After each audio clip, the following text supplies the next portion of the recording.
बिस्मिल्लाहिर्रहमानिर्रहीम। अस्सलाम वालेकुम प्यारे बच्चों। आज हमारा जो टॉपिक है वो फ़िज़िक्स के न्यूमेरिकल्स हैं। जो स्टूडेंट्स को जो प्रॉब्लम आ रही है उनके लिए मैं इनको सॉल्व करने लगी हूँ। यूनिट 10 स्टार्टिंग 10th क्लास का जो फर्स्ट यूनिट है, ठीक है। तो इसमें हम लोगों ने बेटा स्टडी किया था simple harmonic motion, spring system में उसको स्टडी किया हमने पेंडुलम में उसको स्टडी किया था, उसकी करेक्टरिस्टिक्स किए थे। बॉल मोशन में उसको हमने किया था। तो इस तरह की फिर हमने वेव इक्वेशन को पढ़ा, फिर रिपल टैंक को पढ़ा। ये सारे का सारा हम जो है इसको काफ़ी डिटेल से स्टडी कर चुके हैं। अब हमें सिर्फ उसमें जो इन न्यूमेरिकल्स में फॉर्मूला जो यूज़ होगा वो है सिंपल पेंडुलम वाला, T is equal to 2 pi L/G square root, और दूसरा फार्मूला जो हम इसमें यूज़ करेंगे V is equal to F lambda, ठीक है। ये वाले दोनों जो फार्मूले हैं उनको हम इस्तेमाल करते हुए तमाम न्यूमेरिकल्स जो हैं उसको करेंगे। आज हम सबसे पहले करते हैं फर्स्ट 5 प्रॉब्लम्स। हम 10.5 प्रॉब्लम्स से शुरू करेंगे। एग्जांपल जो हैं वो टू मच इजी हैं। आप लोग मुझे देख लें एक दफ़ा, फिर मुझे बता दीजिएगा। अगर किसी को कोई इशू हो तो फिर हम उसको सॉल्व करेंगे, ठीक है। तो उसमें कोई ऐसी प्रॉब्लम नहीं है, इसलिए मैं उसको नहीं कर रही। ये वाले जो न्यूमेरिकल प्रॉब्लम्स हैं उनको मैं सॉल्व कर देती हूँ। Time period of simple pendulum is 2 second. एक सिंपल पेंडुलम का टाइम पीरियड जो है वो 2 सेकेंड है। उसकी लेंथ अर्थ पर हमने फाइंड आउट करनी है और मून पर करनी है, जबकि GE की वैल्यू जो है उससे वो भी हमें दे दी है, और GM यानी मून पर G की वैल्यू जो है वो भी हमें उसने दे दी, ठीक है। तो लेट्स स्टार्ट प्रॉब्लम 10.1। जी, गिवन डाटा बोले जरा बेटा। गिवन डाटा, इसमें हम सबसे पहले क्या लिखेंगे? टाइम पीरियड हमें दिया हुआ है, इसको हम कैपिटल T से शो करते हैं। Time period of simple pendulum is 2 second, ठीक है। दूसरा GE की वैल्यू हमें दी हुई है 10 मीटर पर सेकेंड स्क्वायर, ये हम 9th में भी पढ़ चुके हैं। GM ये उसने कहा है GE/6, यानी इसको अगर हम 6 से डिवाइड करें, ठीक है, GE की वैल्यू को, तो हमारे पास GM की वैल्यू आ जाएगी, that is equal to 10 divided by 6। इसको डिवाइड करें। ये मैंने आपको लास्ट टाइम भी ये कहा था कि जब आपने कोई प्रॉब्लम सॉल्व करना है आप उसको डाउनवर्ड सॉल्व करेंगे, लेफ्ट टू राइट जो है उसको सॉल्व नहीं करेंगे। इससे आपकी एक सिमेट्री आएगी लिखने में, और वो खूबसूरत लगता है लिखने में, और उसके स्टेप्स जो हैं वो भी काउंट होते हैं। चलें जी, ये आ गया हमारे पास 1.66, जिसको हम अप्रॉक्सीमेटली लिख लेंगे 1 राउंड ऑफ से 1.67 मीटर पर सेकेंड स्क्वायर। ओके, फाइंड हमने क्या करना है? रिक्वायर्ड हमारे पास क्या है? रिक्वायर्ड डाटा हमारे पास है लेंथ हमने फाइंड करनी है on earth. What will be the length on earth? LE find करनी है, एंड हमने फाइंड करनी है लेंथ ऑन मून। ये हमारे पास 2 पार्ट्स हैं, इनको हमने सॉल्व करना है। फॉर्मूला हमारे पास ये वाला यूज होगा, ठीक है। चलें जी, जल्दी से आप इसमें मुझे बताएं हम क्या करेंगे। सबसे पहले T is equal to 2 pi L/G। एक मेथड तो ये, जैसे हमारे पास वैल्यूज हैं, हम इनके अंदर जो ये दी हुई वैल्यूज हैं उनको हम पुट कर लें। दूसरा ये है कि हम पहले फॉर्मूले को रीअरेंज कर लें, सेट कर लें उसको लेंथ के लिए हमने, तो वो ज़्यादा मुनासिब है। इस तरह से ये लेंथी हो जाता है। अगर हम फार्मूले को पहले सेट कर लेते हैं तो वो हमारे लिए निकालना, वैल्यू फाइंड आउट करनी जो है वो आसान हो जाएगी। तो हम ये स्क्वायर रूट ख़त्म करने के लिए क्या लेंगे? हम स्क्वायर ले लेंगे on both side. By taking square on both side से हम जब इसका स्क्वायर लिया तो ये सारी वैल्यूज डबल हो जाएंगी और ये सिंगल हो जाएगी। ये 1 जो पाई की वैल्यू होती है उसका मतलब क्या होता है 1/2। जब हम उसका स्क्वायर लेंगे इसका तो ये क्या आ जाएगा 1/2 मल्टीप्लाई बाई 2, ये कट जाएगा। ठीक है, T square is equal to 2 pi L/G square root, इसका स्क्वायर ले लिया, ये हमारे पास आ गया टी स्क्वायर, ये 4 पाई स्क्वायर हो गया, ये स्क्वायर रूट कट गया L/G। By cross multiplication L इधर ही रहेगा। ठीक है, हम LE की पहले फाइंड करनी है, तो ये G इधर जाके क्या हो जाएगा मल्टीप्लाई हो जाएगा, और ये जो है नीचे जाके डिवाइड हो जाएगा। Is it clear? अब ये फॉर्मूला हमारे सामने है, हमने LM की वैल्यू फाइंड करनी है या LE की फाइंड करनी है, तो हम ये फॉर्मूला यूज करेंगे। Is it clear? तो by using above formula, by using this we find number 1 LE and number 2 LM। तो हम LE की वैल्यू पहले फाइंड करते हैं। अब ये फॉर्मूला आप अपने इधर रखें जहन में, जो हमने बार बार यूज करना है। मैं इसको जरा नीट करके लिख देती हूँ साइड पे, ताकि हमें प्रॉब्लम्स जो हैं वो सारे करने में आसानी हो जाए। T is equal to 2 pi L/G square root. दूसरा है L फाइंड करनी, जनरली मैं लिखने लगी हूँ, जो अगर हमने LE की फाइंड करनी है या LM की, जो भी पूछा गया होगा हम उसके हिसाब से उसको मेंशन कर लेंगे। T square G divided by 4 pi square. Is it clear? अगर G की वैल्यू फाइंड करनी होगी तो ये क्या हो जाएगा फॉर्मूला, ये क्रॉस मल्टीप्लाई कर लेंगे हम इसको, L 4 pi square divided by T square. Is it clear? L ये इधर जाके मल्टीप्लाई हो गया, L 4 पाई स्क्वायर, और ये T जो नीचे आके डिवाइड हो जाए। अब हम ये वाला यूज करेंगे फॉर्मूला। पार्ट 1 हमारे पास क्या है, LE की वैल्यू फाइंड करनी है, ये हमारे पास आ गया T square G divided by ठीक है, T square G divided by 4 pi square.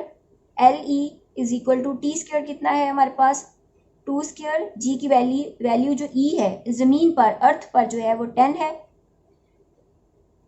ये पार्ट 1 में यूज होगी, ये पार्ट 2 में यूज होगी। 4 मल्टीप्लाई बाय 3.14 स्क्वायर।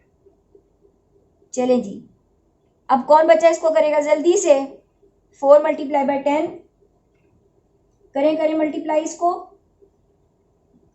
जी क्या वैल्यू आती है, और 4 मल्टीप्लाई बाय 3.14 स्क्वायर लें इसका।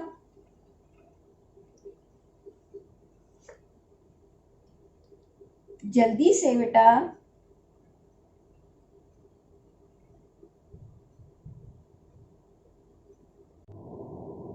जी इसकी वैल्यू क्या आई है, हैंड रेज करें, 9.8596 करेक्ट। मल्टीप्लाई बाय 4 क्या आया 40 डिवाइडेड बाय 39.4384। शाबाश, सारी बोलो। हाँ जी, 40 divided by 39.4384 that is equal to 1.approximately 1.02 metre. ये हमारे पास आंसर आ गया किसका, पहले पार्ट का।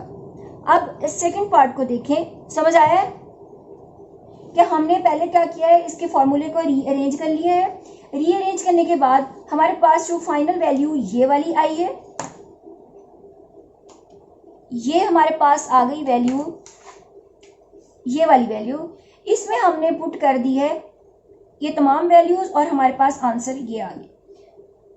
अब हमने फाइंड करना है LM, length on moon. Formula यही रहेगा, वैल्यूज चेंज हो जाएंगी। GM 4 pi square, LM that is equal to T square कितना आया 2 स्क्वायर, जी एम कितना है 1.66 और 4 multiply by 3.14 square. Is it clear? अब same like that 4 multiply by 1.67 लिख लें आप राउंड ऑफ से, 66 लिख लें। 4 मल्टीप्लाई बाय, ये हमारे पास ऑलरेडी हमने इसको मल्टीप्लाई कर चुके हैं, 9.8596 LM, that is equal to, इसको मल्टीप्लाई करें जल्दी से 39.4384, ये तो वही लिख लेंगे हम जी।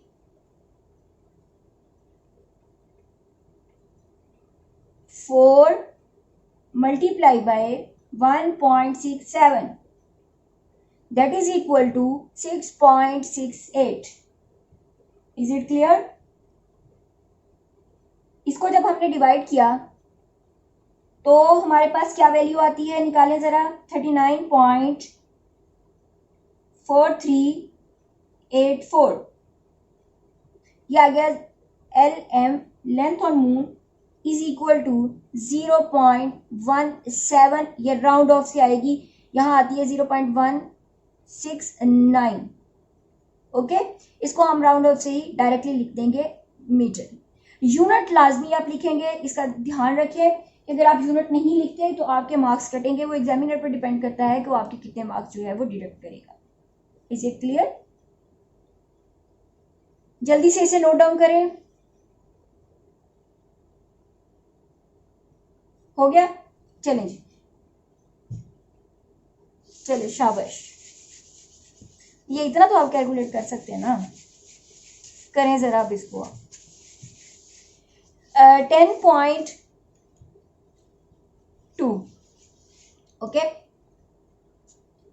10.2 अ पेंडुलम ऑफ लेंथ हमें दी हुई है 0.99 metre is taken in the moon by the astronaut. The time period of the pendulum is 4.9 second. What is the value of G on the surface of the moon? अब हमने G की value moon पे मालूम करनी है, उसको देखते हैं हम। गिवन डाटा में बच्चे क्या लिखेंगे, लेंथ ऑन मून जो है LM that is equal to 0.99 metre. Is it clear? Time period कितना है, कैपिटल T से, no small T, capital C से टाइम पीरियड को हम डिनोट कर रहे हैं यहाँ पे। स्मॉल जी की वैल्यू हमने फाइंड करनी है। क्लियर? अब हम इनमें रिक्वायर्ड लिखेंगे। रिक्वायर्ड डाटा बच्चे क्या है, जल्दी से शाबाश। ओके, रिक्वायर्ड हमारे पास है कि हमने GM फाइंड करनी है। GM की वैल्यू 1.6 जो है वो आपका लाजमन आना चाहिए, और उसके आगे जो वैल्यू जो है वो थोड़ी बहुत आपकी लेने से या पॉइंट्स की वजह से आगे पीछे हो सकती है, ठीक है।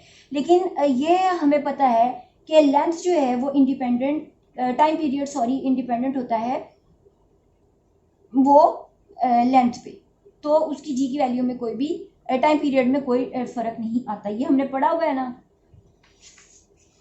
चलें जी, अब फॉर्मूला हम ये वाला यूज करेंगे। अगर आप वहीं भी कैलकुलेट कर ले ना फॉर्मूला तब भी ठीक है, डायरेक्टली लिख ले तब भी ठीक है। हम डायरेक्टली लिखने लगे 4 pi square LM divided by T square. अभी मैंने फर्स्ट न्यूमेरिकल में ये फाइंड आउट करने का तरीका बताया है आपको, यहाँ मैं रिवाइज नहीं कर रही। एट द एंड क्लास के देखते हैं, फिर अगर होता है तो फिर मैं इसको एक बार रिवाइज करवा दूंगी फॉर्मूला फाइंड करना चाहिए, लेकिन इसको मैं पहले करवा दिया है आपको। 4 पाई स्क्वायर 3.14 स्क्वायर, लेंथ कितनी है 0.99 डिवाइडेड बाय हमारे पास 4.9 स्क्वायर। अब 3.14 स्क्वायर हमने कितना लिया था, कुछ याद है? इसको बेशक साइड पे लिख लें, हमें कैलकुलेट करने में आसानी हो जाएगी।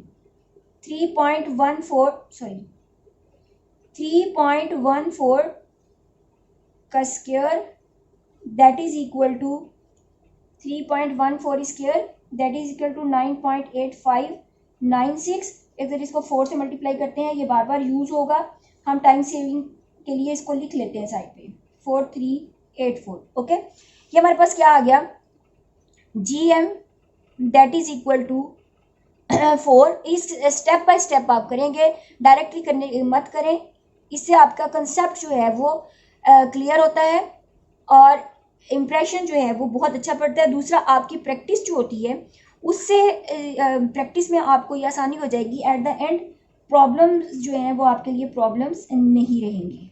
4.9 का square that is equal to 24.01। चलें जी, इसको जल्दी से करें, शाबाश। मैं पूरा इसलिए कैलकुलेट करवा रही हूँ ताकि आप जो है ना उसको प्रैक्टिस में लेकर आए। मेरे करने से ये नहीं प्रैक्टिस होगी, आप लोगों के करने से इसकी प्रैक्टिस होगी। GM that is equal to, चलें शाबाश, 39.4384। सब लोग अपने कैलकुलेटर यूज करें इसको।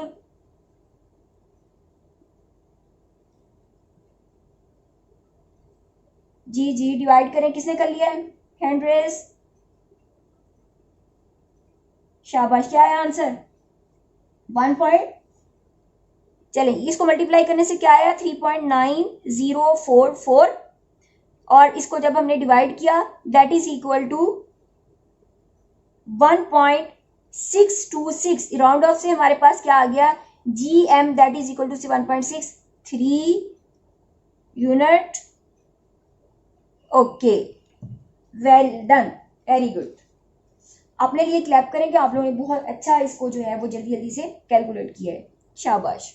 अच्छा जी, ये बेटा आपका हो गया। इसको एक नज़र अपना देख लें जो आपने अपनी कॉपीज पे इसको किया है, फिर मैं इसको अरेज करके नेक्स्ट करूं।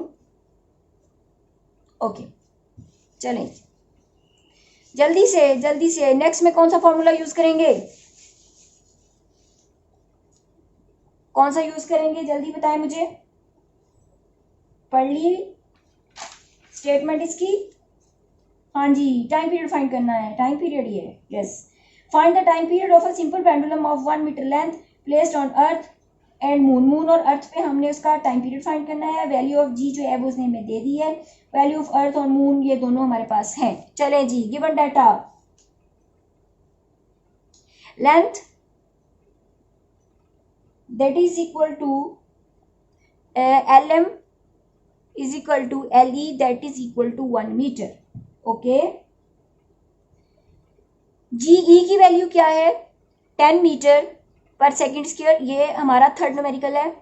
और GM क्या है? वही हमारे पास आ गया, GE divided by 10 that is equal to 6 divided by 10 that is equal to 1.67 metre पर second square. Is it clear?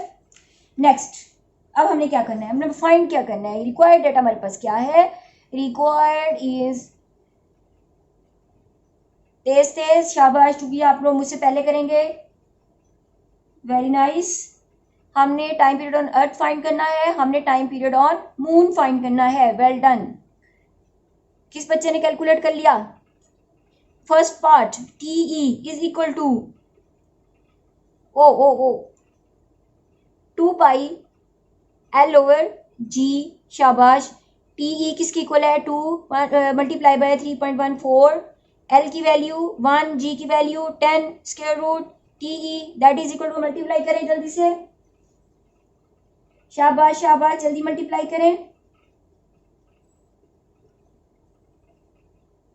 ये क्या आया हमारे पास?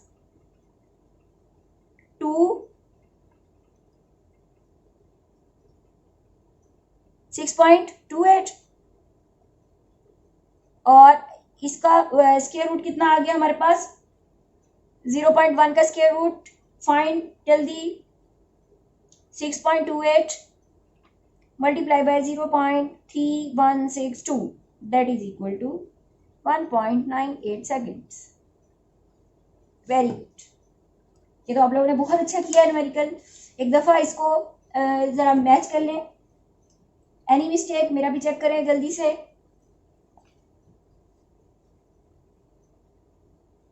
सही है, बोलो।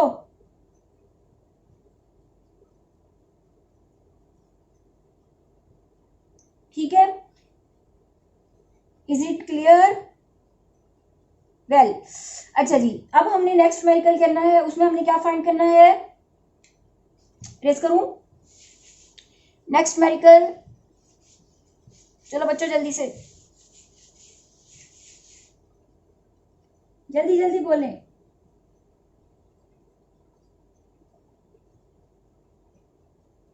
अच्छा जी, simple pendulum completes one vibration in 2 seconds.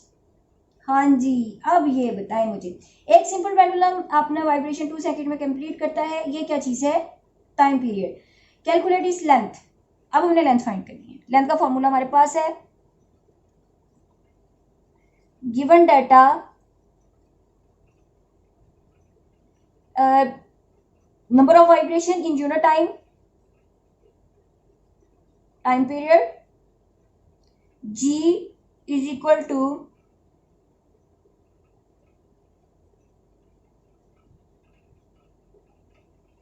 एक सेकंड में जितने वाइब्रेशन को कंप्लीट करता है,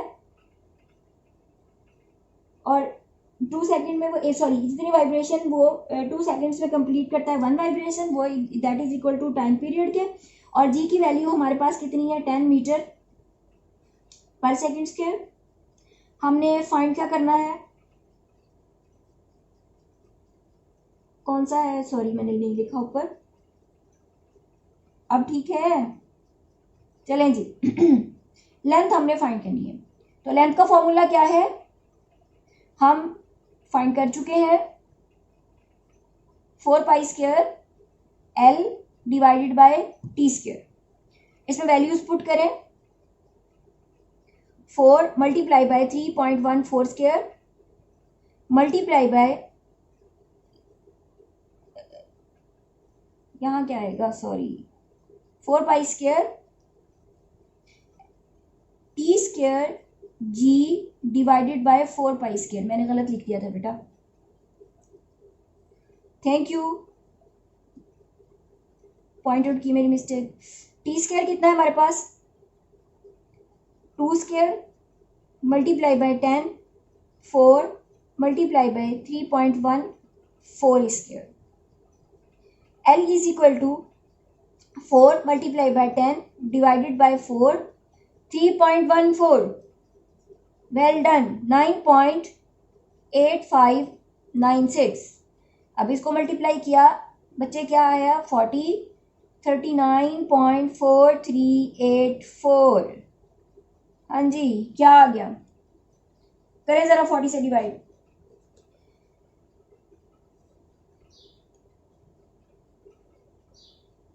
that is equal to 1.02 metre. Is it clear? Yes. आगे है हमारे पास 10.5। 10.5 में हम कौन सा फॉर्मूला यूज करेंगे? अब ध्यान दीजिएगा, अब हम लोगों ने फॉर्मूला यूज करना है V is equal to F lambda. इसको हमने डिफरेंट तरीकों से इस्तेमाल करना है, ठीक? ओके, चलें जी। 10.5, if 100 waves pass over through a point of medium in 20 seconds, what is the frequency and time period of the wave if wavelength is 6 centimeter? Calculate the wave speed. Wave speed हमने ये find करनी है। अच्छा जी, अब क्या है given data में देखें,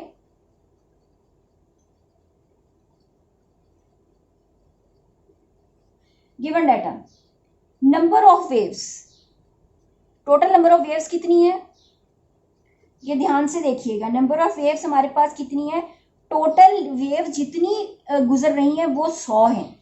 हम इसको रिप्रेजेंट n से भी कर सकते हैं, डायरेक्टली भी लिख सकते हैं।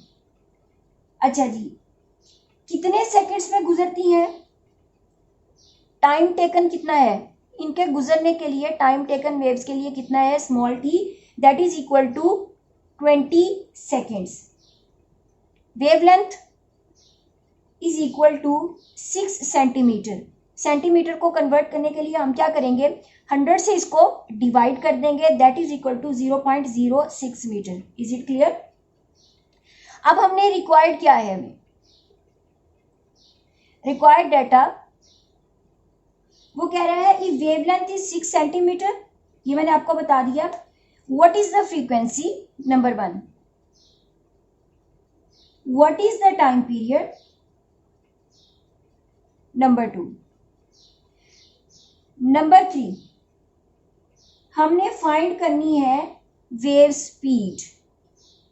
ओके, अब फर्स्ट जो फ्रीक्वेंसी है वो क्या होती है, number of waves in unit time, यही है ना, number of waves pass through in unit time. एक यूनिट टाइम में जितनी वेव्स गुजरती हैं हम उसको लिख सकते हैं small N divided by small T, that is equal to 100 divided by time कितना था हमारे पास 20। इसकी कटिंग करें, हमारे पास कितना आया 5 हर्ट्ज। ये हमारे पास एक पार्ट जो है प्रॉब्लम का सॉल्व हो गया। टाइम पीरियड किसके इक्वल होता है, ये रिवर्सिबल होते हैं फ्रीक्वेंसी, और फ्रीक्वेंसी एंड टाइम पीरियड एक दूसरे के रिवर्स होते हैं। तो हम इसको लिखेंगे 1/f, t is equal to 1/5, that is equal to 0.2 second. Okay, third one, v is equal to F lambda. हमारे पास f की वैल्यू हमने फाइंड कर ली है, वेवलेंथ हमारे पास ये है, v is equal to f multiply by wavelength, that is equal to 5 multiply by 0.06 is equal to 0.3 metre पर सेकेंड। Is it clear?